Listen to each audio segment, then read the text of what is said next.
What was Gil like at Fucking Arizona? crazy. He's fucking crazy. Like, I'm not a normal person. No one looks at me and looks at my behavior and says like, oh, Richard's normal. Gilbert was 12 steps further than that at all. Can you get your up to the mic a little bit? Yeah, there you go. I wasn't speaking. Well, no, you said yeah. I don't think the mic caught that. We can edit it in and post. Don't worry about it. No, Gilbert, this is the thing about Gilbert. He's a fucking sweetheart. Gilbert really is. Like, his energy and his joy, it's real. But there's also something missing, and I don't know what it is. And I love him to death. But I don't, like, Gil lives in LA. I might see him, I might not. Try to get him on the podcast. The podcast was 2 hours late, and we were in a studio at Spectrum Sports. And it's just Gil. And the sooner you accept him for who he is and keep your distance, the better off everyone will be. Yeah, I had him as a teammate for a year-ish. How was that? A year-ish. I particularly enjoyed him as a teammate. We were in transition. Yeah. In terms of like Dwight kind of wanting to get out. There were probably guys, Gil included, who didn't really fuck with Stan. Mm-hmm. My favorite Gil story is we make the trade.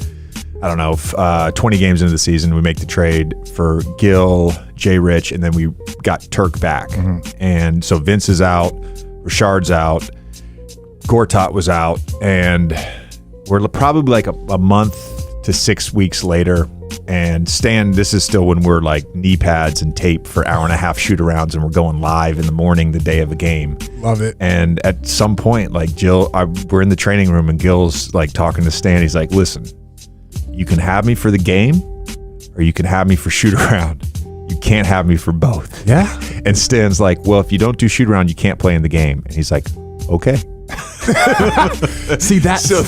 So then we would drive by the arena like at night because it was downtown, and Gil would be in there at like 10:30 playing one-on-one with the boys. Yes.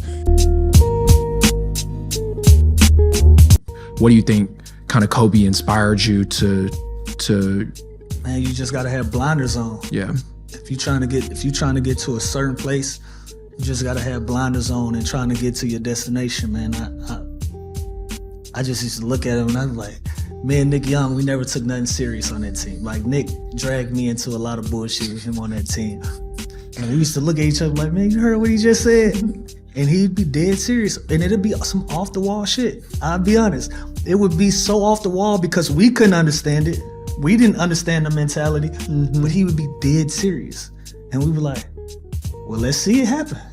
Like, I've watched him. Will Barton had 25 at halftime, and he came in at half. He said, y'all ain't trying to guard him. I'm going to guard him. He's just not going to exist. And me and Nick looked at each other like, yeah, okay. This motherfucker's cooking. And Will Barton had 2 points, second half.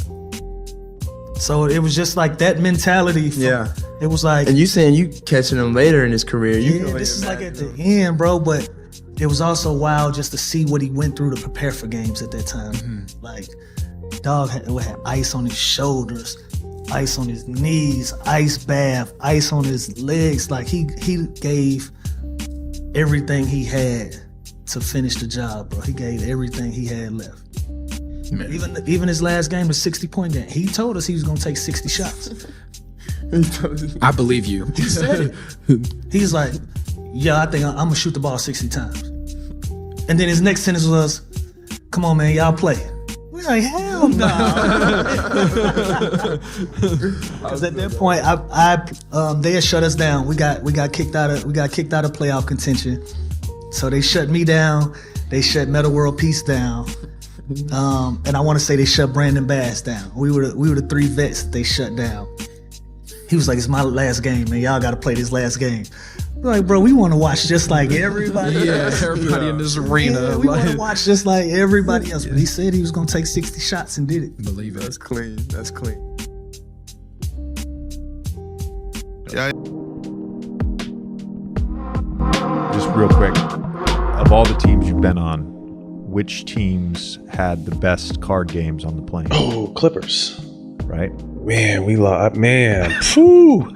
I won and lost a lot. I remember when I got traded after I almost beat up Doc, and Doc traded me after we collapsed against Houston. funny story. Save for another time. I owed like 60,000. I want to say. Like I came back with like 3 cashier's checks. I was pissed. Like I owed Blake, DJ, and CP. Like CP gave me a little discount. Shout out him. Blake and DJ are assholes. They didn't give me no discounts. But I came back with like 60 racks that I owed from card games on our plane. Used to be wild. Like I remember one time I walked away with like 80,000 cash in my backpack, like off a LA to West or East Coast trip. Like we used to get it in. Those games were intense. I remember when you almost depressurized the plane at 35,000 feet. Punched the fucking. I have like a real scar. Yo, this motherfucker. Where were you flying to? Punched the window and it fucking. Luckily, they're double pane. They're double paned. But I broke through the first one, and I had Through the a first part. I still got a real scar on my hand from that shit. That's crazy. I lost an unbelievable hand that was worth a lot of money, maybe 15 or 20,000 was on the line, and there was no way I probably got cheated. But as soon as I lost, I was pissed, and I don't even know why I did it. Just again, ball fake, punched the window at 30,000 feet in the air. When I punched this window, and after I was done, like, yo, I just punched a window. Like, what if I would have punched through it? Luckily, it was 2 panes of glass, but like my hand was bleeding bad. But Were you there? Could you hear it? yeah, he's right there. You're sitting right there? Yeah, he was at the same my table. God. JJ probably took some of the fucking money I lost. Like we That's used to have like crazy. these real good card games. Remember Big Baby used to be in the hall all the I time. know. we used to. So we would start on the plane. We'd start with whatever the ante was, and then like DJ would have a fucking timer, and we get to like 45 minutes in, and he'd be like, "All right, we got to double the ante," and then they'd say we got 20 minutes left on the flight, And it balls out. yeah, the ante could be $2,000. So we're playing 5 people. The base pot's 10,000. And you start playing Blu-ray, that multiplies pretty quickly. But you got to think, I'm making. What am I making at this time? 3 million, 2 million, 2.5, 3 million. CP's making what? 30 million. Blake's making 35 million. DJ's making 20 million. Like I'm playing against, but I'm holding my own though. But when I would lose these big pots because I didn't have that much money to begin with, like I'm playing, you know, cards with these guys that are making hella money. But it was a blast. And sometimes remember it would carry over to the room Go or to the bus. If we couldn't finish a We'd hand, lay a blanket and we'd play on the play floor on in the the bus bus to the hotel, We would take it to like and take it to the yeah, hotel we room. get some serious. I'm glad that shit is done. That shit is bad for your health.